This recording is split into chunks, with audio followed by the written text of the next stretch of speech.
तुमचं नाव सांगा आणि हे जे आता डेव्हलपमेंट होणारे सार्वजनिक बांधकाम विभागाकडून 176 कोटीचा हा प्रोजेक्ट आहे, काय सांगाल तुम्ही या आंबोरा क्षेत्र तीर्थक्षेत्राविषयी? माझं नाव विजय गणपतराव मूर्ते आहे.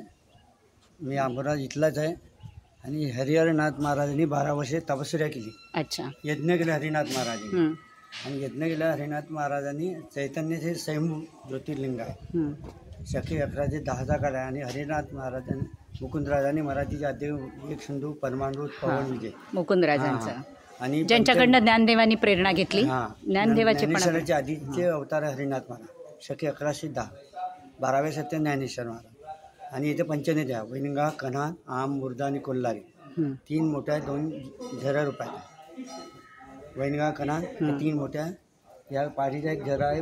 कितव्या पिढीची सेवा सुरू आहे तुमची? माझी पहिले माझी आई वडिलांची 7वी गेली, आता ट्रस्ट तर्फे सेवा करत आहोत. अच्छा. हे 6 वर्षापूर्वी पण असं डेव्हलपमेंट नव्हतं. हे 6 वर्षात काय बदल झाला? हा पुष्कळ बदल झाला. इथे बांधकाम, आदल्या रुमा, ही ती संडास, बाथरूम सर्व बांधकाम चालू आहे. ह्याचं जे ड्रेनेज सिस्टम आहे हे कुठे नदीत सोडण्यात आलंय? कुठे? नदीमध्ये सेफ्टी टँक बनवला आहे.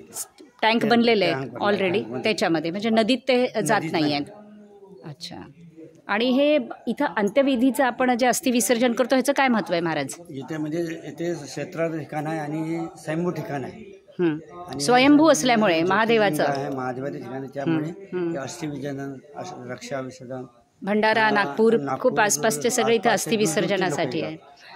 महाराज तिकडे थोडासा घाटाची जे महिलांसाठी जी व्यवस्था आहे नळाखाली आणि मग नंतर खोलीमध्ये, तुम्हाला असं वाटतं ते व्यवस्थित बनलं पाहिजे अजून? ते पाहिजे कारण ते अस्थि विसर्जनानंतर महिला आंघोळ करतात, पुरुष आंघोळ करतात. पाहिजे. अच्छा, ठीक आहे.